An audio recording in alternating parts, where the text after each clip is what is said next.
¿Sabe usted lo que ocurre después de la muerte? Por John Owen. Las culturas y religiones de todos los tiempos han ideado sus propias respuestas. Aún los ritos tradicionales de sepultura han reflejado las ideas sobre el más allá que han imperado en las distintas sociedades. Los budistas, tradicionalmente, han cremado a sus muertos.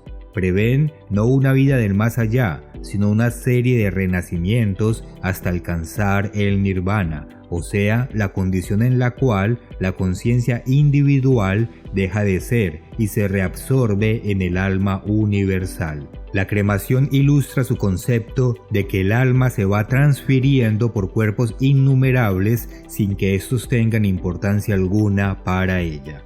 En cambio, los antiguos egipcios veían el más allá como una prolongación de su existencia terrenal. Tenían gran cuidado de preservar el cuerpo y de sepultarlo junto con todo lo que pudiera serle útil en el otro mundo.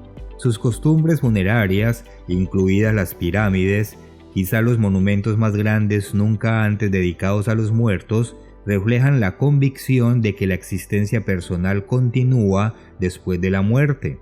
Las costumbres hebreas revelan un concepto muy distinto de la vida después de la muerte, tomando literalmente la afirmación de Dios a Adán: con el sudor de tu rostro comerás el pan hasta que vuelvas a la tierra, porque de ella fuiste tomado, pues polvo eres y al polvo volverás. Génesis 3:19.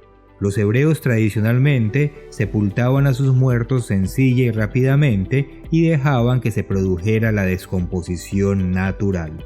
Según la Biblia, la esperanza de los muertos no es que se libere un alma presa ni que se preserve el cuerpo.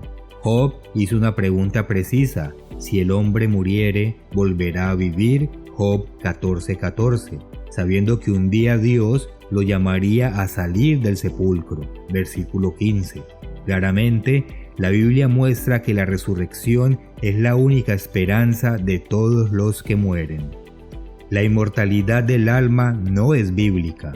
La mayoría de quienes se consideran cristianos creen que el cielo es el premio de los piadosos y que hay un infierno para los impíos. Sin embargo, muchos sienten rechazo ante el concepto protestante tradicional del infierno, ya que supone que miles de millones de seres se retorcerán de dolor para siempre por el simple hecho de no haber oído hablar de Jesucristo.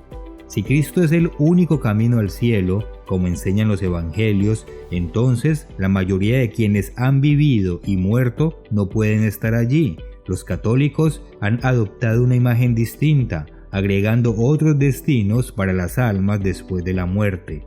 En su tradición, hay un purgatorio correctivo y hasta hace poco había un limbo sin tormentos para los niños sin bautizar y para los paganos buenos. El problema con todas estas ideas es que no provienen de las Sagradas Escrituras, sino de la imaginación humana. Todas comienzan con la premisa de que la humanidad tiene inmortalidad inherente y que, por lo tanto, el alma inmortal tiene que ir a alguna parte después de la muerte. Pero la Biblia no enseña la inmortalidad del alma. Es más, la expresión alma inmortal ni siquiera se encuentra en la Biblia. En el Antiguo Testamento, la palabra hebrea nefesh suele traducirse como alma, pero lo que significa es simplemente un ser viviente. Así se traduce en Génesis 2:7, donde leemos que Dios sopló en Adán el aliento de vida y lo convirtió en un ser viviente. Es interesante notar que nefesh también se emplea en Génesis 1 para describir la vida de los peces, versículo 20, y de otros animales, versículo 24. En las Escrituras, nefesh o un alma no tiene nada de inmortal, al contrario, leemos en Ezequiel 18:4, el alma que pecare, esa morirá. En el Nuevo Testamento, la palabra griega psuke se traduce como alma. Tampoco un psuke tiene nada de inmortal. Apocalipsis 16:3 emplea esta palabra al explicar que murió todo ser vivo que había en el mar.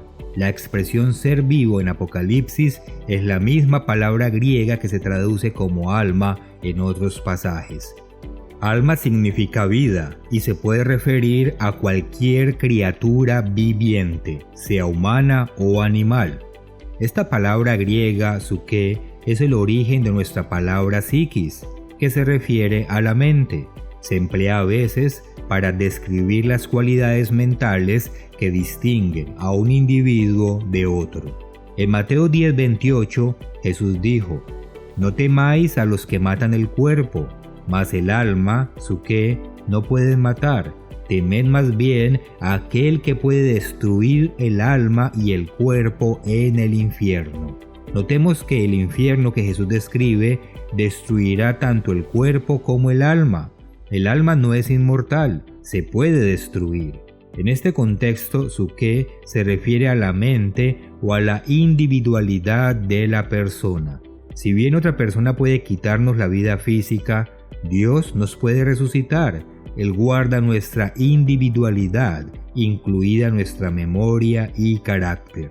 El hombre no puede quitarnos la oportunidad de ser resucitados y vivir de nuevo en el futuro, pero es claro que Dios sí puede hacerlo, y en ciertos casos lo hará. En el Nuevo Testamento son 3 las palabras griegas traducidas como infierno, y cada una describe algo distinto. Tártaro se emplea una sola vez en 2 de Pedro 2:4 y se refiere a un estado de restricción en que se encuentran los espíritus demoníacos. Hades, que significa sepulcro, se emplea con frecuencia para describir el lugar de los muertos hasta la resurrección, es decir, el sepulcro. Jamás se emplea Hades para indicar un lugar de castigo futuro, pero hay otra palabra griega que se traduce como infierno y que sí se refiere a un lugar donde los malos reciben el castigo de la muerte. La palabra es Gehenna y toma su nombre del valle de Hinnom, en las afueras de Jerusalén, donde solían quemarse los cadáveres de criminales junto con las basuras y animales muertos. Cristo se valió de este lugar conocido por todos sus oyentes para describir cómo se quemarían los impíos incorregibles hasta desaparecer. La Biblia no dice en ninguna parte que el estado natural del hombre sea la inmortalidad. Lo que enseña es que somos mortales por naturaleza y que estamos destinados a morir. En 1 Timoteo 6:16, el apóstol Pablo afirmó que solamente Dios tiene inmortalidad inherente. Le dijo a la iglesia en Corinto que los justos van a revestirse de inmortalidad en la resurrección. 1 Corintios 15, 53 al 54. Si una persona no es un alma inmortal, entonces, ¿qué le sucede al morir? La Biblia compara la muerte con el sueño. Los muertos están inconscientes, sin saber nada hasta el momento de la resurrección. Los muertos nada saben, porque su memoria es puesta en olvido. Eclesiastés 9:5. El apóstol Pablo describió a los cristianos fallecidos como los que duermen en Jesucristo. 1 Tesalonicenses 4, 14 al 15. A los discípulos, Jesús les dijo que su amigo fallecido, Lázaro, dormía. Juan 11, 11 al 14. El profeta Daniel habló de un día futuro en el cual los que duermen en el polvo de la tierra serán despertados, unos para vida eterna y otros para vergüenza y confusión perpetua. Daniel 12:2. Si bien los seres humanos son mortales y carecen de vida eterna inherente en ellos, el antiguo patriarca Job declaró que Dios tendría afecto a la hechura de sus manos y al final la llamaría, y Job supo que él respondería a ese llamado. Job 14:15. ¿Cuándo iba a ocurrir? Si la enseñanza del cristianismo tradicional sobre el cielo y el infierno es incorrecta, entonces, ¿cómo y cuándo el Creador se ocupará de la humanidad? Vea la continuación de este apasionante tema en el siguiente artículo. ¿Existen 3 resurrecciones para la humanidad?